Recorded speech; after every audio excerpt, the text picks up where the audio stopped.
तो मेरे second channel पर पड़ चुके हैं 22 स्ट्राइक, इसलिए चैनल का तो पता नहीं मेरा हो गया है।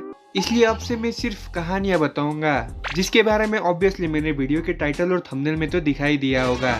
बाकी शाहरुख खान के लड़के के ट्रेलर में सब लोग हाजिरी दे देते हैं और शुरू करते हैं।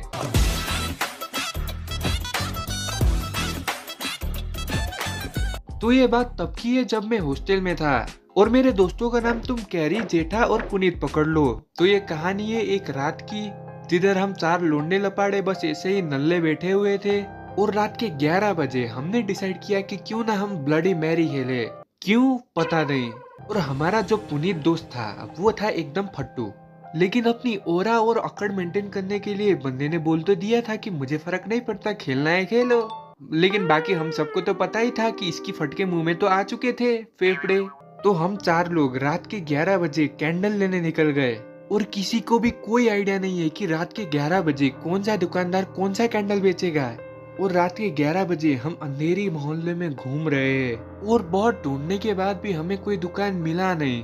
तो हम निराश होकर उधर से जा ही रहे थे कि तभी जेठा बोलता है कि भाई मुझे एक पास में मॉल पता है जिधर का लिफ्ट बड़ा ही मस्त है, मैंने सुना था, चलो ना जाते हैं उधर। अब इस बात पर हम जेठा को गोली मार सकते हैं या फिर जिंदा दफना सकते हैं। एक तो आधी रात हुई पड़ी है, बंदे की फटके हाथ में आ चुकी है और इस भाई साहब को लिफ्ट में जाना है। हाथ में थम कर रखा तू। लेकिन उस वक्त मुझ में चुल भी इतना था कि मैंने ही सबको मनाया कि हमें जाना चाहिए। और पुनीत की चड्डी फटी पड़ी है लेकिन फिर भी वो मान गया, क्योंकि भाई को कूल दिखना था हमारे आगे। अब तू गया बेटा, अब तू गया, देख तेरी औकात मैं दिखाता हूँ तुझे। और हमारा कैरी तो वैसे भी कम ही बोलता है, मेरे पास लंडी नहीं है। तो हम बिना सोचे समझे निकल गए। और रात के 11 बजे हमारे पास कितना जोश था, इतना जोश था, कितना जोश था, पता नहीं था जोश।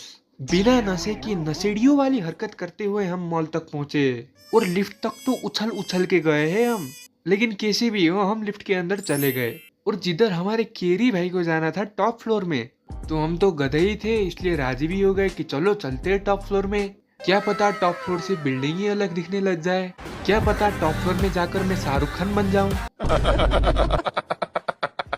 लेकिन जैसे ही लिफ्ट चालू होती है एक बड़ी अजीब आवाज आती है और 3rd फ्लोर में जाकर वो रुक भी जाती है। और जाकिर भाई की तरह हम भी बड़े सख्त लौंडे थे, लेकिन उस वक्त हमारी भी फट गई, क्योंकि एक सुनसान मॉल में 3rd फ्लोर में वो भी रात के टाइम लिफ्ट रुक जाती है। तो लॉजिकल बात है आवाज से पहले पेशाब निकल जाता है, इसलिए हम चारों लोग बहुत डरे हुए थे।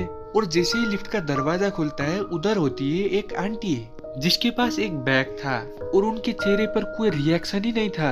मतलब ना ही वो खुश थी, ना ही उदास थी, ना ही गुस्से में थी, ना ही कुछ फीलिंग्स थे, बस वो वेनस्डे वाले फेस में थी। और बिना कुछ कहे वो अंदर आ गई और इधर हम बस 4 लोंडे देख रहे हैं। और बड़ा ही डरावना और ऑकवर्ड सिचुएशन था वो। एक तो एक आंटी रात में 4 लोंडों के साथ, मतलब लड़कों के साथ एक लिफ्ट में, वो भी एक सुनसान मॉल में। तो हम में से कोई कुछ बोला ही नहीं और वो आंटी तो भूतनी बन के बैठी है। और इस बात पर कैरी भाई को होने लगा था शक कि ये इंसान है या नहीं। तो चुपके से उन्होंने मुझे ये बात बताई कि इसकी पैर देख ले। लेकिन कैरी भाई को मैं कैसे बताता कि मेरी भी फटी हुई थी पुनीत की तरह। लेकिन ओरा मेंटेन करने के चक्कर में मैंने भी उनका पैर देख लिया था, पर उन्होंने बूट्स पहने हुए थे और उनके पैर भी सीधे थे। तो हम सब शांत हो गए थोड़ी से, लेकिन तभी लिफ्ट रुक जाती है और इधर पुनीत लग गया रोने। मेरे फटके 804। कैरी और जेठा तो बस उधर थे, जिंदा थे, बस थे। लेकिन वो आंटी को कोई फीलिंग ही नहीं था, मतलब वो जैसे आई थी वैसे ही है। और उन्हें देखकर हमारी और ज्यादा फट रही थी। और 5 मिनट तक बस हम ऐसे ही बैठे हुए थे। एक रो रहा था, एक डरा हुआ था, एक के होश उड़ गए थे, एक का तो पता नहीं क्या हुआ था। और काफी देर बाद वो आंटी बोली, ये लिफ्ट अब नहीं चलेगी। और जैसे ही उन्होंने ये बोला हम सब रोने लग गए, उनके पैर पकड़ लिए। अब डर में हमें भी लगा हुआ कि भूतनी में भी इंसानियत तो होती ही होगी, वो हमें ऐसे डरा हुआ देख के माफ कर लेगी। तो हम रोने लग गए उनके पैरों में। और तभी वो आंटी हंसने लग गई और उन्होंने फिर से बोला, अरे बच्चों डरो मत, ये लिफ्ट इसलिए नहीं चलेगी क्योंकि लाइट गई हुई है ना, और मैं इधर लाइट बनाने के लिए ही आई थी अपनी टीम के साथ। शायद वो ऊपर काम कर रहे हैं इसलिए लाइट आती जाती रहती है।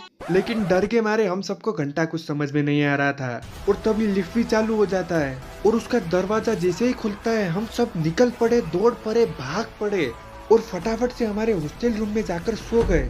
और उसके बाद से आज तक मैं कभी लिफ्ट में ही नहीं गया हूँ अकेले। और बेचारे पुनीत को तो फोबिया ही हो गया है लिफ्ट से। लेकिन कैसे भी हो उस दिन हम सुरक्षित पहुंच गए हॉस्टल में। लेकिन जब भी मुझे इस इंसिडेंट के बारे में याद आता है तो मैं सोचता हूँ कि वो आंटी रात को उधर क्या कर रही होंगी। क्या वो सच में रात को लाइट ठीक करने के लिए आई थी या वो कोई एक भूतनी थी।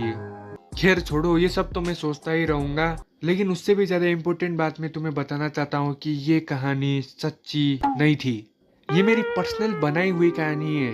क्योंकि अगर तारक मेहता के ऊपर वीडियो बनाता तो 22 स्ट्राइक लग गए थे पिछले चैनल पर, तो इस चैनल पर भी डर रहता। तो इसलिए मैंने सोचा कि एक रैंडम सी स्टोरी सुना दूं आप लोगों को। अगर पसंद आए तो बताना मुझे, मैं पर्सनली आप सबको रिप्लाई करूंगा विथ माय पर्सनल हैंड। और बस इतना ही कहना है मुझे। और क्योंकि आप लोगों ने इधर तक मेरा वीडियो देख लिया है इसलिए आप सबको मेरे दिल से धन्यवाद।